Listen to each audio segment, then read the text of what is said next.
Salam sejahtera, salam dalam Tuhan kita Yesus Kristus. Di kesempatan ini kembali lagi bersama saya Sefnat Antoni.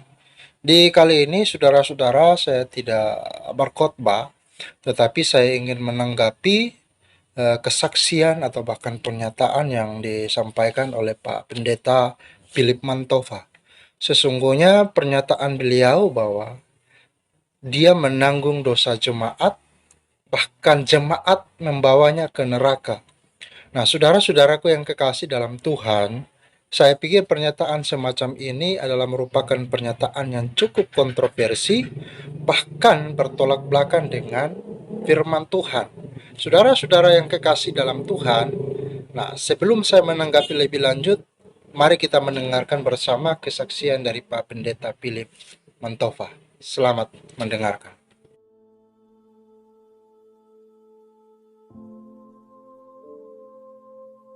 Saya tertidur setelah kita semua nyanyikan Happy New Year. Saya pulang ke rumah 31 Desember 99. Baru lewat berapa jam, pas 1 Januari 2000, akhirnya saya tidur juga di ranjang saya. Saya tidur dalam keadaan bahagia, saya gak punya masalah. Hati saya lagi senang, tahun-tahun itu tahun-tahun breakthrough buat saya. Malah sejujurnya saya selalu berdoa, Tuhan, orang lain pernah dibawa ke sorga, saya bawalah ke sorga. Saya kepinginnya gitu, malah sebaliknya. Mungkin kalau saya dibawa ke sorga, saya mungkin mau di sana, gak mau pulang kali. Tapi kalau saya dibawa ke neraka, lebih berguna buat Anda. Tahukah saya dibawa ke neraka karena dosa siapa? Bukan karena dosa saya sudah diampuni. Saya sudah ditebus dan saya sudah terima. Ini loh, Anda sudah ditebus gak tentu sudah terima. Saya sudah ditebus, saya sudah terima. Saya ke neraka bukan karena dosa saya ke neraka karena dosamu. Karena dosa Anda. Bukan untuk menebusnya, yang menebusnya anak domba Allah. Tapi untuk menegur Anda. Saya dipaksa ke sana untuk melihat semua itu agar supaya minimal bisa menyelamatkan beberapa di antara Anda. Dengar baik-baik. Saya dibangunkan oleh sebuah tap on my shoulder. Sebuah tepukan yang sangat lembut. Waktu saya terbangun, saya tidak berada di kamar saya. Saya kira ini mimpi atau apa, tapi kenapa saya sadar sekali. Lalu mendadak dari belakang ada suara berkata kepada saya, Philip. Saya langsung bisa mengerti itu adalah gembalaku, sebab saya domba bisa dengar suaranya. Saya nggak tahu gimana, tapi saya bisa tahu itu suara Yesus. Karena mungkin setiap hari saya bersekutu dengan rohnya, jadi saya paham suaranya.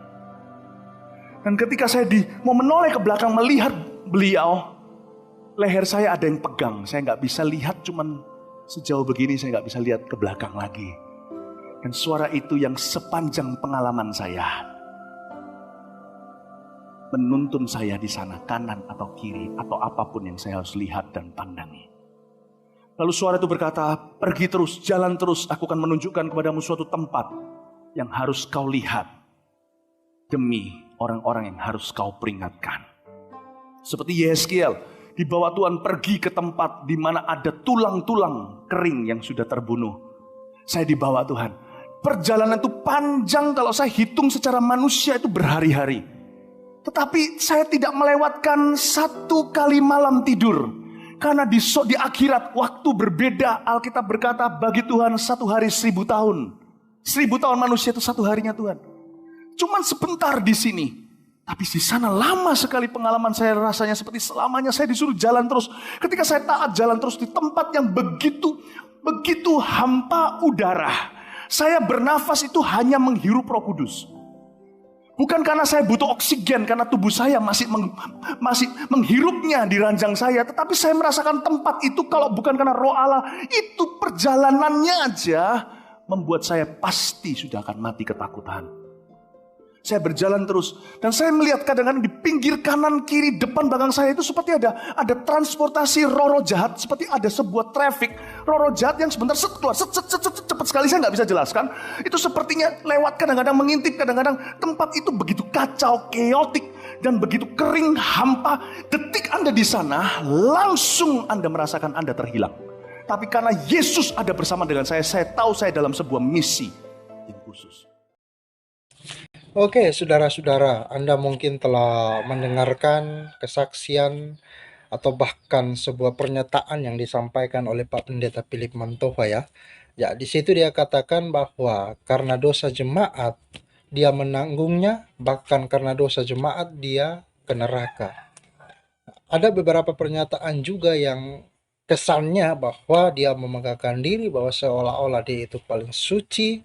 Nah, saudara-saudara, dalam untuk meneropong ini, saya mengajak kita sama-sama membuka atau membaca dalam Alkitab suci.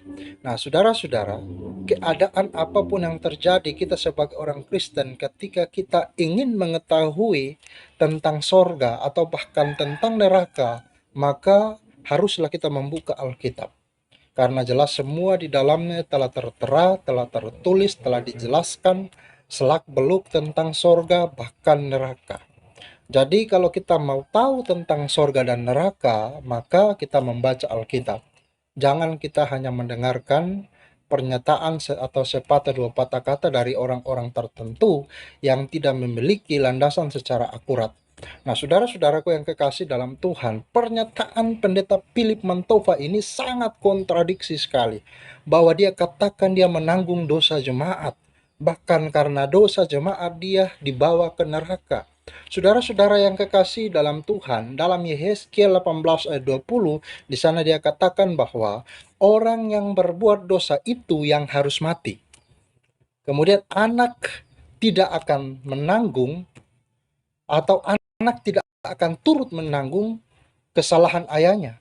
Dan ayahnya tidak akan turut menanggung kesalahan anaknya. Orang benar akan menerima berkat kebenarannya.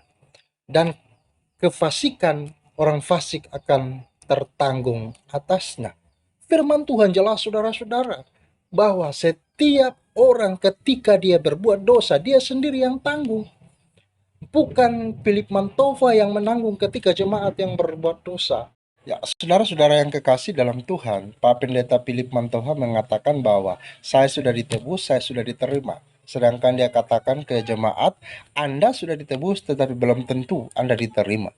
Terus dia katakan juga bahwa saya ke neraka karena dosa Anda. Nah, ini kan adalah merupakan salah satu pernyataan yang sesat, pernyataan yang salah.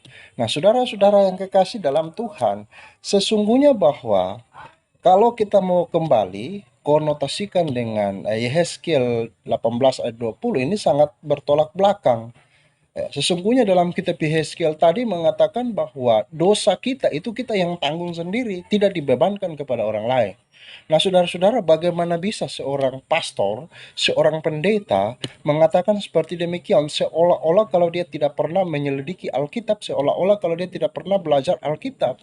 Nah, saudara-saudara, ini adalah merupakan salah satu tindakan kebohongan publik yang beliau ingin bangun. Nah, saudara-saudara yang kekasih dalam Tuhan, maka di situ kita harus selektif ya. Sebagai orang Kristen saya mengajak, marilah kita selektif dalam melihat menyaring sebuah informasi. Tentunya sebagai orang Kristen juga saya mengajak kita kembali belajar melihat Alkitab.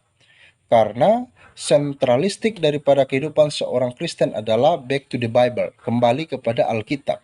Sehingga kita bisa membeda, melihat keadaan situasi sekitar yang terjadi. Oh, ternyata Alkitab sudah mengatakan seperti demikian ya. Kemudian dalam Amsal 30 ayat 12 katakan, ada keturunan yang menganggap dirinya tahir, tetapi belum dibasuh dari kotorannya sendiri. Nah, tadi dia katakan bahwa saya telah dipilih, saya telah ditebus. Nah, saudara-saudara, memang penebusan Kristus itu dilakukan buat semua orang.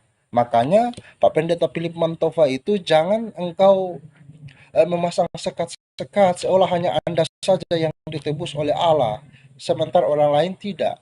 Seolah-olah bahwa Anda itu paling benar, paling suci, dan jemaatmu paling berdosa. Ini salah, saudara-saudara. Semua orang itu telah berdosa. Roma 3:23 berkata bahwa semua orang telah berbuat dosa dan telah kehilangan kemuliaan Allah. Semua orang, termasuk kau Pendeta Philip Mantofa.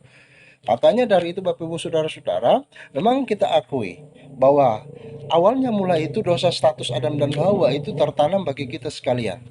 Nah, bertobat terima Tuhan Yesus itu satu kali untuk selamanya. Tetapi bertobat dari karakter itu setiap hari. Ini menandakan apa? Bahwa kita manusia ini adalah manusia yang berdosa. Nah, bahwa secara daging tidak menutup kemungkinan bahwa kita tidak akan berbuat dosa.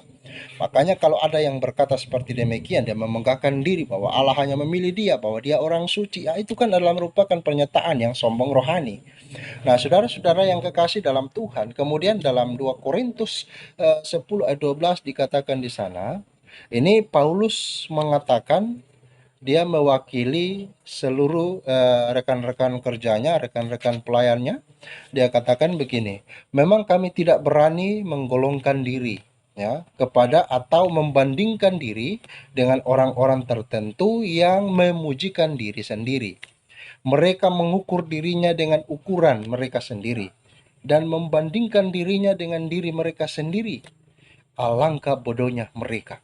Nah, saudara-saudaraku yang kekasih dalam Tuhan, suatu pernyataan yang disampaikan oleh Pak Pendeta Philip Mantova tadi, lebih tepat jawabannya ada di 2 Korintus 10 ayat 12. Bahwa dia mengukur dirinya sendiri, dia membangun pembenarannya sendiri. Dan itu tidak sesuai dengan firman Tuhan. Maka sekali lagi saya menghimbau kepada Bapak Ibu Saudara-saudara, kita sebagai orang Kristen marilah kita selektif dalam menyaring sebuah informasi. Kadang-kadang orang menyampaikan sesuatu hal membawa-bawa nama Kristus, tetapi sebenarnya motivasi mereka bukan untuk hormat kemuliaan Kristus.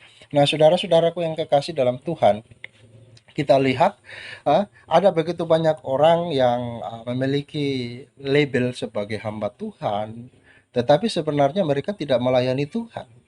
Mereka berada di depan berbicara seolah-olah itu adalah untuk kemuliaan Kristus. Tetapi mereka sementara membangun kerajaan sendiri sebenarnya, saudara-saudara. Ya, mereka seperti inilah yang digolongkan seperti nabi palsu. Dalam Matius 7 ayat 15 berkata, waspadalah terhadap nabi-nabi palsu yang datang kepadamu dengan menyamar seperti domba, tetapi sesungguhnya mereka adalah serigala yang buas. Nah, saudara-saudara, maka dari itu saya menghimbau kita harus antisipasi dengan setiap pengajaran-pengajaran yang ada. Kita harus belajar firman Tuhan sehingga kita memiliki pikiran yang selektif dalam melihat dan menyaring setiap informasi yang ada. Sehingga kita tidak diombang-ambingkan, sehingga kita tidak digoncangkan dengan pengajaran-pengajaran yang sesat. Nah, saudara-saudara, kemudian dalam ayat 20 ayat yang ke-22 di sana dia katakan bahwa nanti satu kelak engkau akan berseru, Tuhan, Tuhan, bukankah kami membuat mujizat, bernubuat, menyembuhkan demi namamu?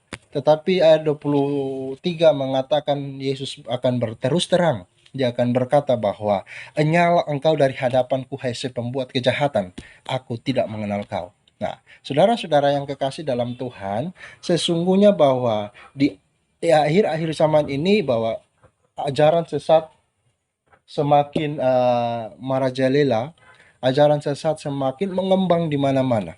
Maka kita sebagai orang Kristen perlu kita kuatkan iman kita, dan kita perlu kuatkan pemahaman kita sehingga iman dan pemahaman itu bisa berbanding lurus sehingga kita tidak mudah diombang-ambingkan oleh keadaan, oleh ajaran sesat yang coba-coba untuk menjerumuskan kita ke dalam neraka. Nah, saudara-saudaraku yang kekasih dalam Tuhan, sekali lagi saya mengajak marilah kita sebagai orang Kristen yang bersifat selektif dalam melihat kondisi, keadaan, informasi. Kalau memang itu tidak akurat, tidak sesuai dengan firman Tuhan, kita harus berani menolak itu. Dan jangan kita hanya menjadi orang yang cuma ikut-ikutan tetapi kita tidak punya prinsip.